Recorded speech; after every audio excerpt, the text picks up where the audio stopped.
महाकुलुङ गाउँपालिका प्रदेश नम्बर 1 अन्तर्गत सोलुखुम्बु जिल्लाको सुन्दर गाउँपालिका हो। प्राकृतिक स्रोत र साधनका हिसाबले जिल्लाको मात्र नभई नेपालको नै सुन्दर पर्यटकीय गन्तव्य हो। नेपाल सरकारले पर्यटन वर्ष 2020 लाई लक्षित गरी छनौट गरिएका 100 पर्यटकीय गन्तव्य मध्ये महाकुलुङ गाउँपालिकामा रहेको 5 पोखरी पनि एक हो। साविकको बुङ, छेस्काम र गुदेल गाविसहरू 5 वटा वडामा रूपान्तरण भई महाकुलुङ गाउँपालिका बनेको हो। पूर्वमा सङ्खुवासभा जिल्ला, पश्चिममा सोताङ गाउँपालिका, उत्तरमा खुम्बु पासाङ लामु गाउँपालिका, दक्षिणमा खोटाङ र भोजपुर जिल्ला पर्दछ। मेरापिक, सिलुछो डाँडा र केन्पा डाँडाको तीनतिरबाट सिमाना रहेको महाकुलुङ गाउँपालिका 648.05 वर्ग किलोमिटर क्षेत्रफलमा फैलिएको छ। किराँत, बौद्ध र हिन्दू धर्मावलम्बीहरूको बसोबास रहेको यस गाउँपालिकामा किराँती कुलुङ राईहरूको बाहुल्यता रहेको छ।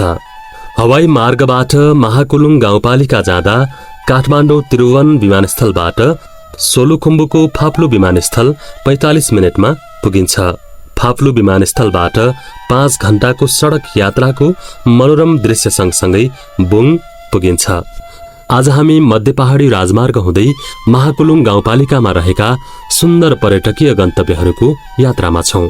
यात्राको पहिलो दिन हामी सोलुखुम्बुको सुन्दर पर्यटकीय गन्तव्य पत्ताले भन्ने ठाउँमा आइपुग्यौं।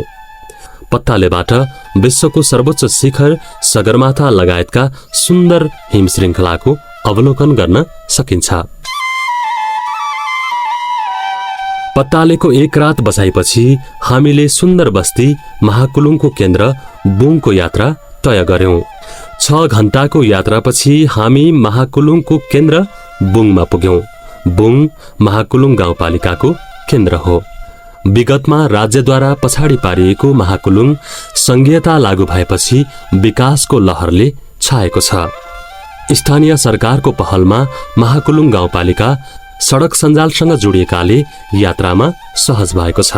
यसरी हामीले बुङबाट नेपाल सरकारले छनौट गरेको 100 गन्तव्य मध्ये एक 5 पोखरीको यात्रा तय गर्यौं। हामी आज यात्राको तेस्रो दिनमा छौं। बुङबाट खिरौले हुँदै गन्तव्यतिर लाग्छौं। खिरौले समुद्र सतहदेखि 2600 मिटर उचाइमा रहेको सुन्दर बस्ती हो, जहाँ कुलुङ राई तथा शेर्पाको बस्ती रहेको छ। यहाँका गुम्बा छोर्तेन महत्वपूर्ण सम्पदा हो। यहाँ कुलुङ राई तथा शेर्पाहरूको संस्कृति अवलोकन गर्न सकिन्छ। खिरौलेबाट हामी छाराखर हुँदै आजको गन्तव्य चलेमतर्फ लाग्यौं। छाराखर लुक्ला, मेरापिक, अरुण भ्याली जोड्ने महत्वपूर्ण पर्यटकीय गन्तव्य हो। छाराखरबाट सुन्दर फूल अनि हिउँहरूसँग खेल्दै हामी समुद्र सतहदेखि 3560 उचाइमा रहेको चलेम पुग्यौं। चलेममा हामीले खाना खायौं। यहाँ सुविधा सम्पन्न होटलको व्यवस्था पनि छ।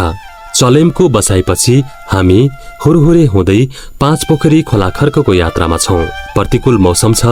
नाम जस्तै हुरहुरे डाँडा सधैँ हावा चलिरहने समुद्र सतहदेखि 4274 मिटर उचाइमा रहेको हुरहुरे, जहाँबाट सुन्दर दृश्य अवलोकन गर्न सकिन्छ।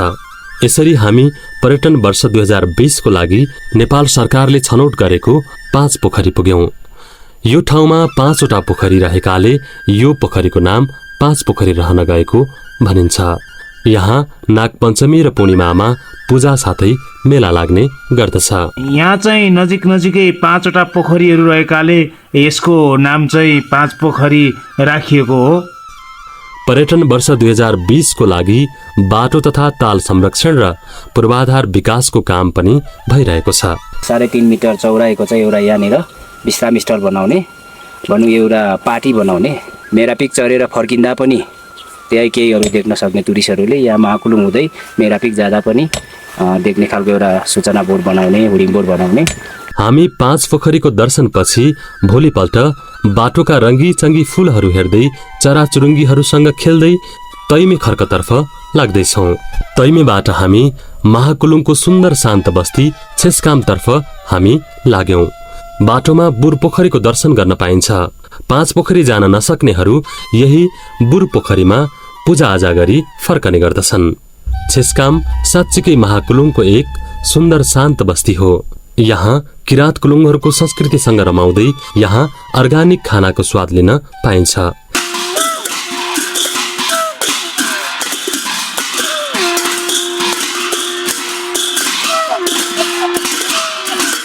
यसरी हामी तौबु पुल गुदेल गाउँ हुँदै टियु तर्फको यात्रा अगाडि बढाउँछौं। गुदेल महाकुलुङको एक सुन्दर भूमि हो।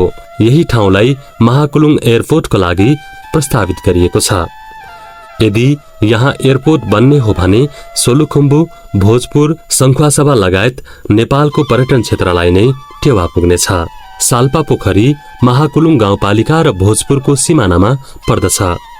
उच्च पहाडको सानो उपत्यकामा समुद्र सतहदेखि 3458 मिटर उचाइमा रहेको सुन्दर पोखरी हो। वैशाखी पूर्णिमा र श्रावण, भदौ र मङ्सिरमा यस ठाउँमा मेला लाग्ने गर्दछ। हामी बिहानै साल्पा पोखरीको दर्शन गरी सिलिछो पिक यात्रामा छौं। समुद्र सतहदेखि 4156 मिटर उचाइमा रहेको सिलिछो एक भ्यू पोइन्ट हो। यहाँबाट सगरमाथा, मेरा पिक, बरुन्जे, कञ्चनजङ्घा, तराईको अरुण उपत्यका लगायत धेरै ठाउँको अवलोकन गर्न सकिन्छ। सिलुछोबाट हामी दृश्यावलोकन गरी साउने खर्कतर्फ लाग्छौं। आजको हाम्रो गन्तव्य साउने खर्क हो। यहाँका सुन्दर हरियाली घाँसे मैदानले साँच्चीकै मन लोभ्याउँछ। अझै वनभरि फुलेका रङ्गीचङ्गी फूलले मनभरिका तनाव र थकान नै बिर्साउने गर्दछ। हामी दिनको 1 बजेतिर यही सुन्दर हरियाली घाँसे मैदानमा हाम्रो बिहानको खाना खाने निर्णय गर्यौं। हामी सुन्दर हरियाली वनजङ्गल चौरी गोठ हुँदै पोम्लालुङ झर्यौं। पोम्लालुङमा किराँत कुलुङहरूको मृतात्मा पठाउने गरिन्छ। यहाँ ठूलो ढुङ्गा रहेको छ र ढुङ्गामाथि घना जङ्गल छ र ठूलो गुफा रहेको छ। यो साँच्चीकै अलौकिक छ। यहाँभित्र एक किसिमका चराहरू बस्ने गर्दछन्। पोम्लालुङको अवलोकनपछि हामी गुदेलबास आइपुग्यौं। हामी गुदेलबाट बुङ झरेर भोलिपल्ट सडक यात्रा गरी सोलुखुम्बुको सदरमुकाम सल्लेरीतर्फ लाग्यौं। महाकुलुङ गाउँपालिकाको यो यात्रा साँच्चै नै अविस्मरणीय छ। यात्राको क्रममा देखिएका प्राकृतिक दृश्यहरू, वन्यजन्तु र चराचुरुङ्गीसँगको लुकामारी अनि लोभलाग्दा मनोरम वनस्पति र फूलहरू, रानी झैं सजिएको 5 पोखरी अनि आतिथ्य सत्कारसँगै यहाँको संस्कृति जीवनकै अविस्मरणीय क्षण बन्नेछ। घुम्न जाउँ महाकुलुङ, त्यहाँ एउटा भूस्वर्ग छ।